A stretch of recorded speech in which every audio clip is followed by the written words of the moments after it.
अस्सलामु अलैकुम वरहमतुल्लाहि वबरकातुहू। बिस्मिल्लाहिर्रहमानिर्रहीम नहमदुहु व नुसल्ली अला रसूलिहिल करीम व अला आलिहि व अस्हाबिहि अजमईन अम्मा बाद। मोहतरम भाइयों, बुज़ुर्गों, दोस्तों, आज मैं एक इंतहाई अहम टॉपिक पे बात करने जा रहा हूँ और मैं ये समझता हूँ कि हर वो मुसलमान जो मक्कतुल मुकर्रमा या मदीना मुनव्वरा या सऊदी अरबिया का सफ़र करने वाला है वो मेरे इस वीडियो को ज़रूर देखें। इंशाअल्लाह आप बहुत सारी मुसीबतों से वहाँ पे बच सकते हो। आज से कुछ दिनों पहले जब मैं मदीनतुल मुनव्वरा में था, मैंने ये फ़ोटो पोस्ट किया था और मैंने आप लोगों से पूछा था कि भाई इनमें से जो है कौन सी टोपी मैंने पहनना चाहिए। बहुत सारे लोगों को लगा शायद मैं किसी टोपी की दुकान में हूँ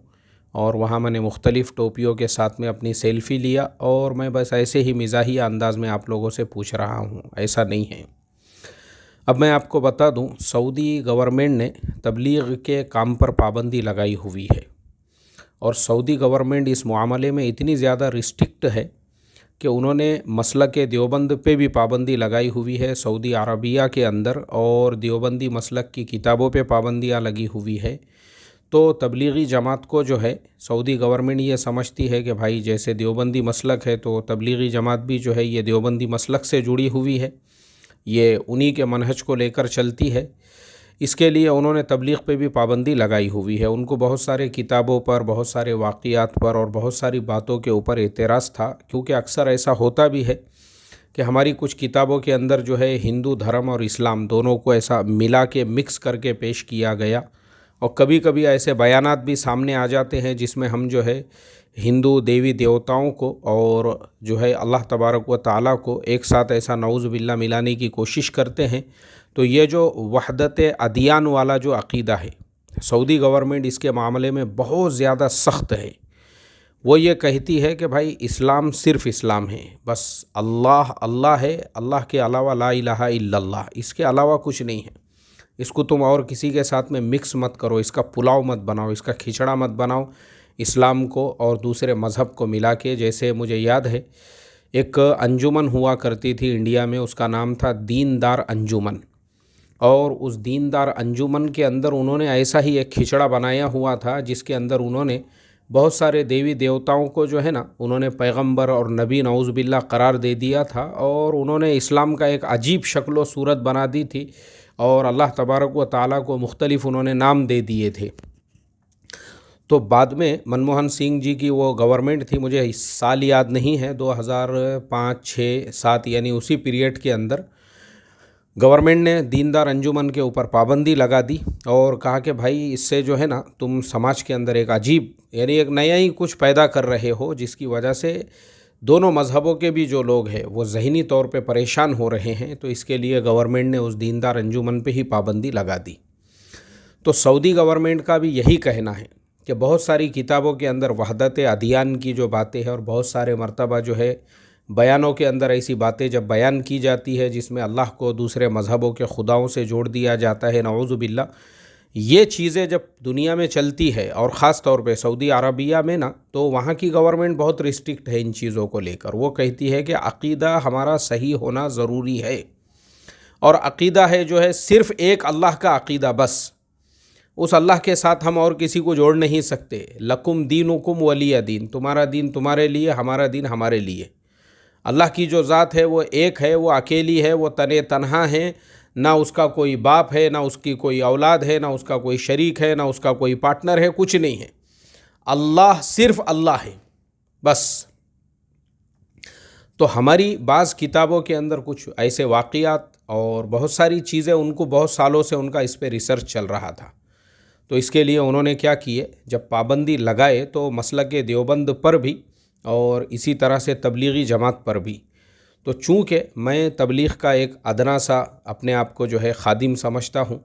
और मेरी तो वैसी क़ुरबानियाँ नहीं है तबलीग के लाइन से जैसी हमारे साथी क़ुरबानियाँ देते हैं, तो बड़ा रश्क होता है कि माशाअल्लाह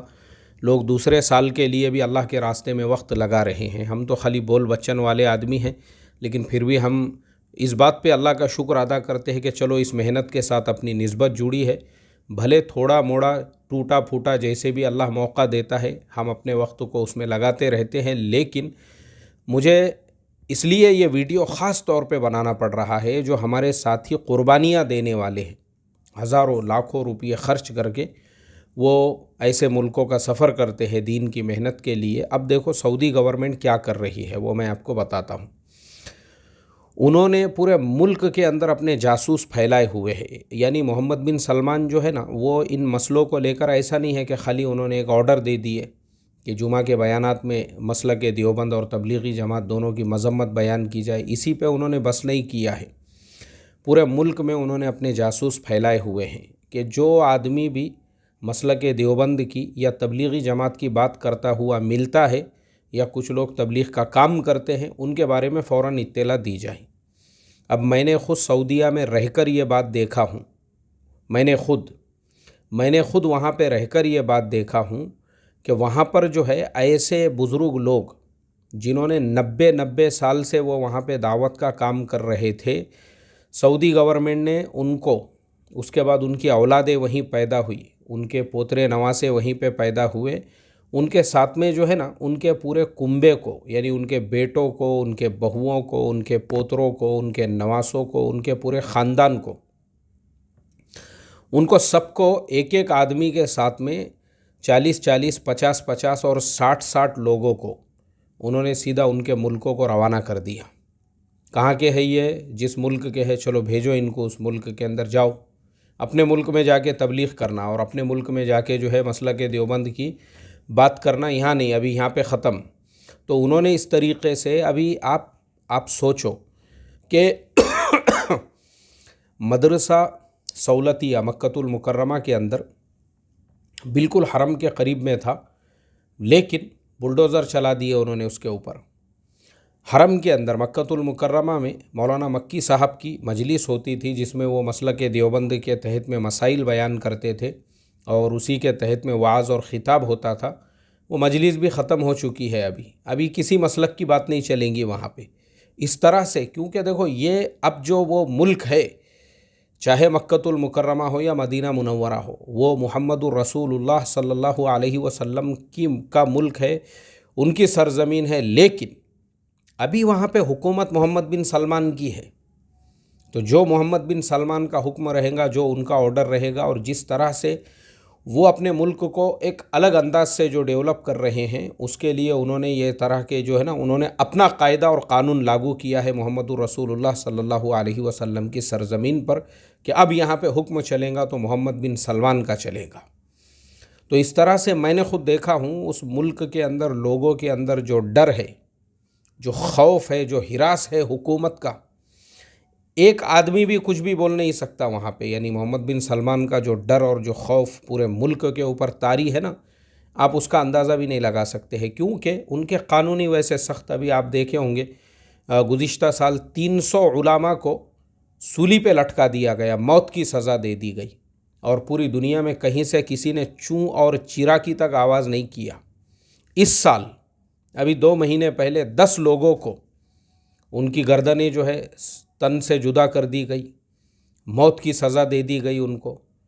किसी ने चूं और चिरा तक भी नहीं किया, ना ह्यूमन राइट्स वालों ने कुछ कहा, ना यूनाइटेड नेशन ने कुछ कहा, क्योंकि इन लोगों ने उनको ख़रीदा हुआ है। कोई कुछ बोल भी नहीं सकता है, क्योंकि मोहम्मद बिन सलमान के जो वालिद है, उन्होंने 1 लाख करोड़ रुपये जो है उन्होंने चंदा दिया हुआ था आज से 2-4 साल पहले। मेरा इस पर भी एक पूरा वीडियो है। तो अमेरिका हो या यूरोप हो या दुनिया की कोई भी ताकत हो, वो चूं और चिरा भी नहीं कर सकते हैं। तो इसके लिए उस मुल्क के अंदर अभी क्या हो चुका है, अगर आप तबलीग के लिबास में भी नज़र आते हो, अब मेरा मेन टॉपिक यहाँ से शुरू हो रहा है, समझो इसको। अगर आप मक्कतुल मुकर्रमा या मदीना मुनव्वरा, तबलीग वाले हम कैसे होते हैं, हम पहनते हैं ये ऐसी हज़रत जी मौलाना साद साहब वाली टोपी, हम अपनी मूँछों को जो है पूरी तरह से मुंडवा देते हैं, और ये हमारा हुलिया है। भाई तबलीग वाला अगर देखना है तो तबलीग वाला ऐसा होता है जो मूठे पूरी रगड़ देता है और टोपी जो है मौलाना साद साहब वाली वो पहनता है, ये हमारा हुलिया है। और उसका पाजामा जो है वो टखने से 2-4 इंच ऊंचा होता है, लंबा जुब्बा होता है। ये हालांकि ये तबलीग का कोई ऑफिशियल यूनिफॉर्म नहीं है, मगर दुनिया में जहाँ पे भी आप ऐसे लिबास में हो, लोग ख़ुद ब खुद समझ जाते हैं कि भाई आप तबलीग का काम करने वाले हैं, या फिर इसके ऊपर हम लोग अमामा भी बांधते हैं। आपका हुलिया देखकर, आपका लिबास देखकर फ़ौरन आपके पीछे जो है ना एक दो जासूस लगेंगे। आप जितने भी दिन, चाहे आप मक्कतुल मुकर्रमा में रहो या मदीना मुनव्वरा में, आपको ये पता हो जाना चाहिए कि आपकी जासूसी हो रही है। ये मैं आपको गारंटीड बोल रहा हूँ, ये मैं कोई शक शुबा या किसी पे तोहमत या बहतान नहीं, ये मैं आपको, ये जो मैंने आपको कन्फर्म बात बता रहा हूँ। आपका हुलिया देखते ही, आप किस होटल में हैं, आपकी पूरी इन्फॉर्मेशन हासिल की जाएंगी। आप किस रूम में हैं, आप रूम के अंदर तो कुछ तबलीग की एक्टिविटीज़ या वहाँ पे तो कुछ अब मसलक देवबंद की बात तो नहीं कर रहे हो। इस तरह से जो है ना वहाँ पे इस तरह से जासूस, अब आप अगर आप दो चार साथी हैं, मान लो एक ही जैसे आप दो चार साथी है और आप जो है मदीनतुल मुनव्वरा में कहीं बैठे हुए हैं सहन के अंदर, या आप मस्जिद में बैठे हुए हैं, मैं आपको ये चीज़ लिख कर देता हूँ। आप बैठो खाली वहाँ पे, आपके बैठते ही 2 मिनट के अंदर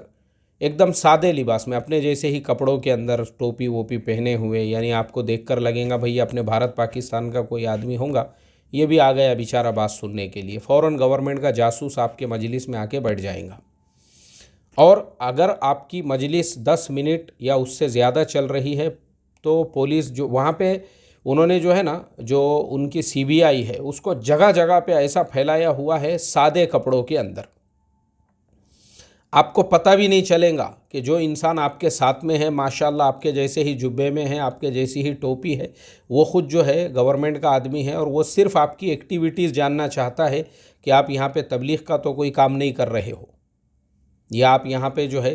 तो मेरा मुद्दा ये है, मेरा बोलने का मकसद ये है, अब मैं आता हूँ अपनी बात पर। आप कभी भी सऊदी अरबिया का सफ़र करो, मेहरबानी करो, ये जो हमारी मूछें हैं ना, ये पूरी तरह से रगड़ना, ये कोई फ़र्ज़ या वाजिब नहीं है। मूछें रख के जाओ आप, ताकि आपका जो चेहरा है ना, ऐसा ना लगे उनको कि भाई ये तबलीग वाला आदमी है। आप अपनी मूछें थोड़ी बढ़ा दो, और मूछें बढ़ाने के अलावा ये जो टोपी है आपकी, मैंने वो जो 4 टोपियाँ लगाया था, उसका मकसद ही ये था कि टोपी भी हमारी चेंज अगर हो जाए कोई हर्ज नहीं है उसमें। और बेहतर है अगर ऐसी भी टोपी हम पहनते हैं और उस पर एक लाल रुमाल अगर हम ले लेते हैं, जो लाल रुमाल सऊदी के अंदर आपने देखे होंगे, मैं जब सऊदी गया था मैंने पहले ही लाल रुमाल सर पे डाल दिया था, और जुब्बा, ये अभी भी मैं जुब्बा पहना हुआ हूँ, मेरी आदत है, मैं किसी भी अरब मुल्क में जाता हूँ पहले जुब्बा पहनता हूँ, क्योंकि ये हमारा जो पैजामा कुर्ता है यही उनको सबसे पहले जो है ना, एक तो हमारा पैजामा कुर्ता और उसमें हमारा पैजामा टखने से 4 इंच ऊंचा और घुटने के नीचे हमारा कुर्ता और फिर टोपी और हमारे मूंछ निकली हुई, ये हमारा वो हुलिया है जिसको देखते ही उनके जासूस हमारे साथ में लग जाते हैं। और मैं आपको प्रैक्टिकल बता रहा हूँ, ऐसे कई लोग हैं,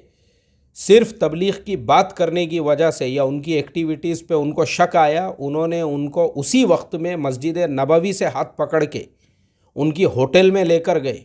सामान लेने लगाए और सीधा एयरपोर्ट पे ले जाके रवानगी के आदाब, सीधा घर को। क्योंकि आप सोच भी नहीं सकते, मैं आपको जो बातें बता रहा हूँ ना, आप में से बहुत सारे लोगों को एक अजीब लग रहा होगा कि यार मैं क्या बोल रहा हूँ, मैं क्या नहीं बोल रहा हूँ। मैं आपको चौकन्ना होशियार कर रहा हूँ। अगर आप हज या उम्रे के लिए जा रहे हैं, मेहरबानी करके अपना जो भारतीय कुर्ता पैजामा है, बजाय वो पहनने के आप जो पैंट शर्ट नॉर्मली पहनते हैं वो पहनो वहाँ पे। और अगर नहीं तो ऐसे जुब्बे ले लो, 10-10 रियाल में मक्का मदीने में ऐसे जुब्बे मिलते हैं, जुब्बे ले लो। और एक आधा आप जो है सर के ऊपर लाल रुमाल डाल दो जब तक आप मक्का मदीने में रहेंगे तो ये, और नहीं तो क्योंकि, और मूछें जो है ना ये थोड़ी बढ़ा लो आप, मूछें ऐसी पूरी तुरुशवानी की ज़रूरत नहीं है, क्योंकि आप चेहरे से नज़र नहीं आना चाहिए कि आप तबलीग वाले आदमी हैं, वरना ऐसा जैसे ही उनको पता चलेगा ना, उसके फ़ौरन बाद में आपके पीछे जासूस लगेंगे। और मान लो आप, क्योंकि हमारी आदत होती है, हमको मुख्तलिफ़ मुल्कों के लोग मिलते हैं तो हम तबलीग की ही बात करते हैं, अरे भाई तुम्हारे मुल्क में काम कैसे चल रहा है, और तुम्हारे वहाँ पे कितनी जमातें निकल रही है, और तुम्हारे यहाँ पे कैसी मेहनत हो रही है। अरे हम भी है यार, लेकिन देखो ना यहाँ पे पाबंदी लगा दी है इन्होंने, नहीं तो पहले अपना मदरसा, ऐसी बातें कभी निकल जाती है ज़ुबान से, तुम्हारी ज़ुबान से निकली, तुम सोच भी नहीं सकते हैं कि तुम्हारे साथ में ऑलरेडी जासूस बैठा हुआ है। 5 मिनट के अंदर उनका आदमी आएगा सादे कपड़ों के अंदर, और वो उठा के बोलेगा चलो पासपोर्ट बताओ रे तुम्हारे, कहाँ से आए हुए हैं तुम, और उसको तुम्हारी एक्टिविटीज़ पे शक आए, उसी वक्त में गाड़ी खड़ी हुई है बाहर, गाड़ी में बिठा के सीधा होटल, वहाँ से सामान और सामान के साथ में अपने मुल्क को रवानगी के आदाब। तो इसके लिए मेरा काम था भाई, क्योंकि मैं भी जो है एक देवबंदी आलिम दीन हूँ, मैं भी एक तबलीगी आदमी हूँ, तो मेरा काम है कि आप लोगों को चौकन्ना करना और आप लोगों को होशियार करना कि अगर आप सऊदी अरबिया या मक्का मदीना हज उम्रे के लिए सफ़र करोगे, अपना लिबास, एक जुब्बा ख़रीद लो। अगर आप जुब्बा यानी पैजामा कुर्ता पहनते हैं तो एक जुब्बा ख़रीद लो, एक दो जुब्बे, और जुब्बे पहन के वहाँ जितने भी दिन रहोगे जुब्बे पहन कर रहो। और टोपी भी अगर आपने वहाँ बदल दी है तो ज़्यादा बेहतर है, इसके ऊपर लाल रुमाल डाल दिए तो और ज़्यादा बेहतर है, ताकि आप आराम से इत्मीनान से अपने पूरे अराकान और अपना हज और उम्रा इत्मीनान से अदा कर सको। अगर उनको आपके ऊपर शक हो गया तो अल्लाह ना करे कहीं ऐसा ना हो कि आपके उम्रे का पूरा मज़ा किरकिरा हो जाए, आपका हज अधूरा रह जाए और आपके पासपोर्ट पे एग्ज़िट लग गया, तो फिर पता नहीं अगले कितने सालों तक आपको फिर दोबारा से उस बाबरकस सरज़मीन के ऊपर जाने का मौका मिलेगा भी या नहीं। बस इतना ही देखो मेरा काम था, मैंने आप लोगों तक अपना मैसेज पहुंचाया और मैं उम्मीद करता हूं कि मेरी ये बात आपको ज़रूर समझ में आई होगी। तो हर जाने वाले तक भी इस बात को पहुंचाया जाए ताकि हर आदमी जो है वो चौकन्ना रहे और होशियार रहे, क्योंकि मैं वापस एक बार वापस कहूँगा, मुहम्मदुर रसूलुल्लाह सल्लल्लाहु अलैहि वसल्लम का मुल्क अरब है, उन्हीं की सरज़मीन है, लेकिन अभी वहाँ पे तसल्लुत है मोहम्मद बिन सलमान का, और मोहम्मद बिन सलमान का हुक्म चलता है। इसके लिए आप चौकन्ना रहिए। अस्सलामु अलैकुम व रहमतुल्लाहि व बरकातहू।